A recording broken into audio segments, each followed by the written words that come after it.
The body's not ready to do that movement, but you want that movement to happen. But you think it's only mechanics? No. Well, there's going to be guys that get better, sure, but what else were those guys doing in their free time? And then for the kids that don't get better, what were you doing in your free time? Oh, wow. Just making all of this mesh together to become one, and that's where you have the highest probability to get the outcome that you want. And you get desperate and all that, you feel frustration and that, you're never gonna have the chance to grab those little pieces Never. that you find through the process. Never.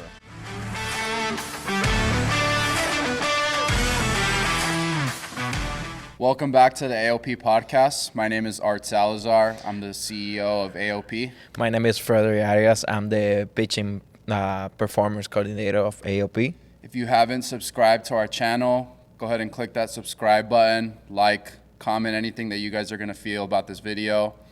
Today we're going to be talking about unrealistic expectations in pitching and the pitching performance world. So what do we got? I want to ask you something because, you have more experience dealing with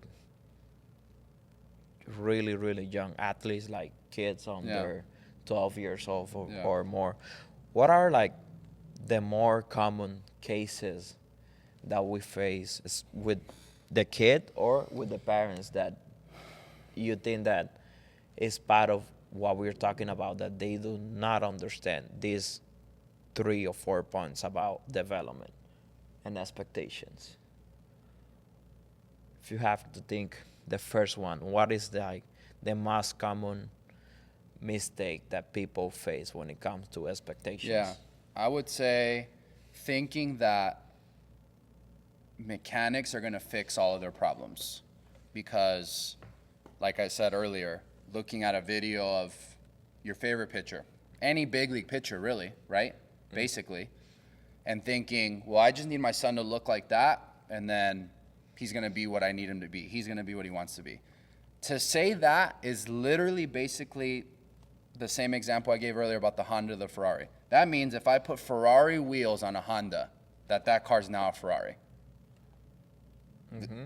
Right? That's the reality. Yeah. And so I would say that's probably the number one downfall of true development and the buy-in process is thinking it's just that.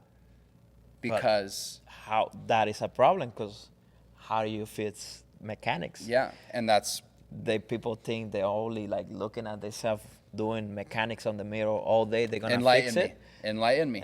Mechanics is not easy to fix.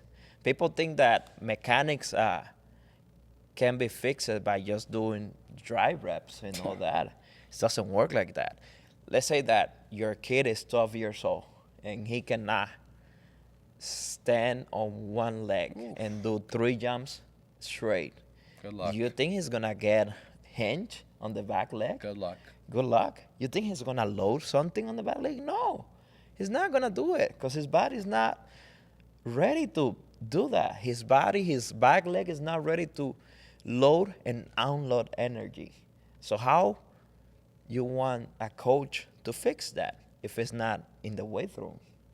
Not in the weight room, but actually working on getting The weight room. Yeah, of course. getting strength on the legs. Or let's say that a kid has restriction internally rotating his hips.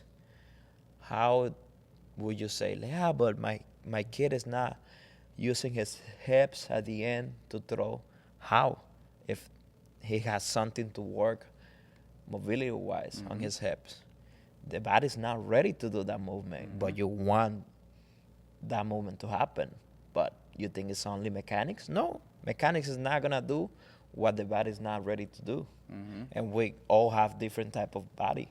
And people always say yeah, I want my kid to throw like Jacob DeGrom, like Paul Skins, like these guys. Okay, your kid has the same body, can move in the same way, can have the same strength, mobility, speed, balance. Not that I see. No. Not that I see. No. You have the same body type of me? No. So what people always expect the kid to like work on perfect mechanics or fix mechanics by just doing dry reps.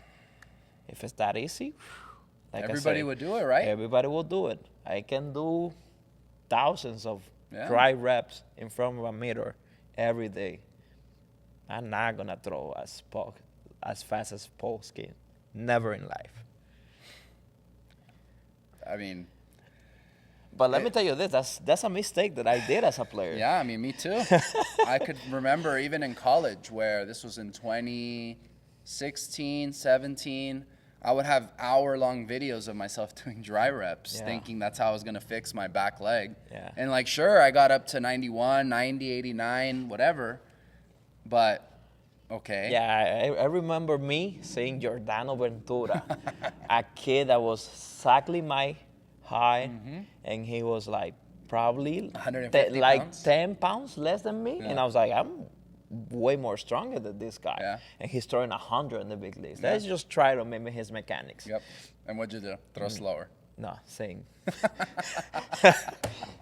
I was throwing 90 like Frederick Arias, and then I was throwing 90 Like Giordano like Ventura. Giordano Ventura. That's Because it you know right what? there. I was not Giordano Ventura. That's it. And I was like doing dry reps in front of a Yes. mirror, just trying to Yes. look like Giordano Ventura. Yes. And so let me address this too. Exceptions don't disprove the rule. Okay. Exceptions don't disprove Yeah, the rule. exactly. I know there's going to be someone that comments or is like thinking like, well, I know that so-and-so, they copied Paul Skeen's mechanics and now they throw harder. Well, yeah, because there was a lot of other factors that went into that. It wasn't just, I did this and now this came out of it. It appears like that, but that's just not the reality. And so again, exceptions don't disprove the rule. 95% of the time, it's going to be like this. And so just for the person that wants to comment, and let me just save you the time of typing it out, that exceptions don't disprove the rule. I wanted to add something on what you were saying about, you know, like thinking and, or like addressing the dry reps and the, you know, the mechanical part of the issue with 12-year-olds or just, you know, kids. You asked the question about kids, period. This is the issue for me with, you know, the development and with that portion and what's out there and like people don't know what they don't know is, you know, normally prior to, I don't know how many, I don't even know. It's just like, it feels like boom. People would do lessons and a lesson was, let me go throw a bullpen. Let me do some towel drill. Let me do what? Some front side drills. Let me throw a change up, a curveball. That's it. And then the lesson would be over. And again, you know, like I said, it's like this pitching is, you know, is changed to the public. You know, I'm not going to speak for you coming from the professional world, but what people see on Instagram and all that and all this information being so available, I really strongly feel that part of where all of this came from is those settings of, well, okay, I'm going to take my kid to this session and we're going to throw a bullpen and that's how I'm going to get better. And once again, exceptions don't disprove the rule. There's going to be guys that get better, sure, but what else were those guys doing in their free time? Mm-hmm. And then for the kids that don't get better, what were you doing in your free time? Oh, well, I was just throwing that one bullpen for 25, 30, 45 an hour, and that was it. And so, again, exceptions don't disprove the rule that this is the norm and what was the norm, and it's changing now, thankfully. But that's where a lot of this stems from, you know, is that, okay, well, I just got to go throw a bullpen and work on my mechanics, you know, and do some J-bends, right? And that's going to fix it because they did that and he did that and blah, blah, blah, and it's not the reality, you know. And so pivoting from that is, okay, let's say you're working, doing all that stuff. I'm going to just go put my kid in the weight room. Let's say you're 12 years old or even 14, 16 years old. The problem with that, too, is if you just go to the weight room and we're going to do squat, deadlift, bench press, blah, blah, blah, blah, blah, and then you're throwing and doing your baseball stuff on the side, if they're not in unison, what are you going to run into? Injuries? Injuries, a lot of wasted time, wasted energy, going backwards because you're going to start, you know, basically doing the exact opposite of what you were hoping to get out of it. Because, for example, if today you throw a bullpen and then you go in there and you do chest press with a barbell, and then you go bench press, and then you go bicep curls, whatever, anything you want to fill in the blank here, if you're not ready for that, what's going to happen? Diminishing returns. Yeah. You know, and you're basically doing even worse than if you would have just not done it to begin with. And so that's the big portion of finding people and environment, facilities like ours and like the leaders in this industry that mesh it all together. And that, okay, you have your throwing, we have mobility depending on the age, corrective exercises depending on the age, arm care, then weightlifting depending on the age, because for youth guys, you're not going to be getting under a squat bar, you know, and just making all of this mesh together to become one, you know, and that's where you have the highest probability to get the outcome that you want, once again, with the right mindset and all of those things, understanding that to get where I want to go, I need to just give myself the chance to get there first. Lower the expectations, lower my guard, and just, let's do this. I'm going to work hard, give the people that I'm paying the opportunity to do their job, and I'm here to learn. I'm here to listen. I'm here to work. Right? All right. That's the approach you want to have, you know? Now, here's my kid. He's 13 years old. Okay. He's throwing 66 miles per hour. I want you to train him for 1 month, and then I want him to be touching 80. In 1 month. In 1 month. Because I see another 13 years old guy throwing 80. If it's not, we might train in another place. And then we might train in another place. And then we gonna pay in another place again. Because you know what? Because I'm expecting my kid to throw 80 in 1 month from 66. How about that? No comment. How about I mean, the times that I've heard, I mean, not those exact words. Yeah, I know. But that kind of expectation, I could fill the room with whatever object you'd like. I mean, it's so incredible to me that regardless of what you do or don't know, that something like that seems obtainable in 30 days is crazy. It just, again, if there is a guy that went from 72 to 80 in a month, exceptions don't disprove the rule. Yes, he did it. Yes, there's going to be a handful of guys that will accomplish that. But again, don't expect that to be you, you know, and like, don't make that the reason that you're only going to try a month. And if it's not what that outcome was, then it was a failure, you know, right or wrong. Yeah, that's correct. And like, when we're talking about all this and expectation and the importance behind like facing this reality is because, okay, you always gonna wanna get better. Yeah. You always want to get better. But you gotta stick to something. Every athlete, every top people in the world, they stick to something. They always have routines. So why is that important? Because it helped me to feel this. It's helped me to reach out this. It's helped me to manage this. As a business owner, you always stick to one routine that is helping you to manage your time, to keep yourself, you know, over this and this and this point. Yeah.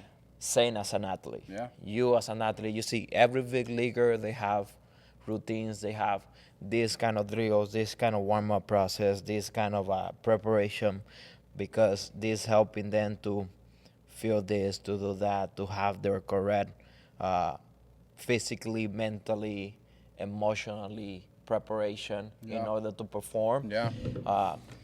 But when you have crazy expectation and crazy expectations, is gonna throw all that away. Yeah. Because you're never gonna be able to find that little piece that you find in a 3 months, 4 months, a year Yeah. process. There are so many little pieces that you grab to that process that you stick with it, that you stick with it. Yeah. But because you're thinking that in 1 year you need to be throwing 15 miles per hour more, and you get desperate and all that, you feel frustration and that, you're never gonna have the chance to grab those little pieces Never. that you find through the process. Never. Never. Never. That is the more important part of talking about this and avoid crazy expectations. Yeah. Once, because you always want to stick to something. You want to do whatever it takes and for how long it takes to reach out your goals. That's the number one. And second, you don't want to fall in desperation. You want to give yourself the best chances possible to achieve what you want to achieve. Yeah. But if you put yourself crazy expectations, it's like you're training in the weight room. You want to gain 20 pounds of muscle mass without any body fat. It's not even possible. How do you do And that? then in 2 months training and all that, you're gonna look yourself in the mirror and you say, yeah, but I don't look like Arnold Schwarzenegger. What do you think is gonna happen? Yeah. You're gonna quit. Of course. You're gonna quit Of course. because you don't look like Arnold. Arnold, yeah. Or a Roldis. Yeah, you don't look like him. Yeah. And because you set yourself on a crazy expectation, Yeah. maybe the best shape of your life that you're gonna achieve it in 3 more months, Yeah. you're not gonna do it. So answer me this. Okay. Let's say I'm 23 years old, 22 years old. I went to D1, I don't know, Cal State Fullerton, as an example. I go, I'm 90, 93. Everybody's telling me I'm going to get drafted. My junior year comes, I put up a 5 ERA, I have 50 innings, 70 strikeouts, 35. Well, I don't get drafted. Don't get signed. Okay, good. I go back. 90, 94 now. Everybody's telling me I'm going to get drafted, blah, blah, blah. 60 innings, 60 strikeouts, 10 walks. I don't get drafted. Don't get picked up. Nothing. Okay. I come to AOP. I get going. I come to you and I tell you I want to play in the big leagues. What does that look like? Because for me, yes, everything is possible with hard work. Yes, you can defy the odds. Yes. Go ahead. Where do we draw the line, though? Walk me through that process. What does that look like? The first thing that you need to realize as an athlete is like, if you want to play at the top level, you first need to target to the next level, and then the next level, and then the next level, until there's a natural filter of, performance, commitment, talent, all that. When everything combines and, that filter of, okay, I get drafted and I start in low A. Yeah. In low A, I'm going to be playing with this level of talent. But that level of talent will develop and go to high A. Yeah. And then in high A, you're going to play with this talent level. And then double A, same thing. But in double A, more than talent, you need to be able to do this or manage this, or let's say something more emotionally, mentally, and knowledge about the games and all that. But if you focus on only talent, you're gonna lose yourself in the process, because you don't look at what you need on the moment to play at the next level. Yeah. It's not, you don't want to target the big picture right away. Yes. You want to target that little part of the picture that you need to build. You need to paint little by little to make that big picture happens. Yeah. If you want to play on the big league, the first thing that you want to do is like get drafted. Yeah. Once you get drafted, being able to perform and do whatever it takes to go play at the next level, until the there. filter actually naturally happens and you get there. Yeah. That's it. Okay, so let me give you another scenario. Let's say I'm that guy. I bought in. Let's say the first 6 months I get up to 96. I get picked up to go play in the Pioneer League. And then I go and I'm an all-star. And then I'm expecting to get an affiliate offer and I don't. And I come back and I'm happy. Let's keep working. Get up to 97. Go back to the Pioneer, have another good year. I'm not an all-star. Come back expecting maybe I should get picked up and I don't. Okay, now I'm 25, 6 years old, and I still want to play in the big leagues. What does that look like? How is that approach, thought process, from your perspective? Obviously, keeping the athlete level-headed, but also setting the proper expectations of what is it going to take to continue to take steps, because you did take a step by playing another season, another year of performance. What is that? You need to face your own process and own big pictures. Not for everyone, the big picture is make it to the big leagues. Yeah. There's a lot of cases that your big picture might be make it to Double A. Yeah. Play in Double A for 5 years. Because, like I say, that is the top level. At some point, a bunch of guys in the same case will not make it to that level, because that is the top of the top level. It's like everything in life. At some point, you need to understand who you are. Yeah. You need to understand and face the reality of what is your own big league, And like I say, you don't give up until the moment that you did everything that is on your hand to make the first big picture happens, but it's not gonna be able to happen for X, Y, Z factor. Yeah. That's it. So thank you guys for watching. Let us know in the comment section below some topics you would like to hear us address. We appreciate the support and for you guys listening still to this point. And we'll talk to you guys soon. Thank you. Yeah. Bye-bye.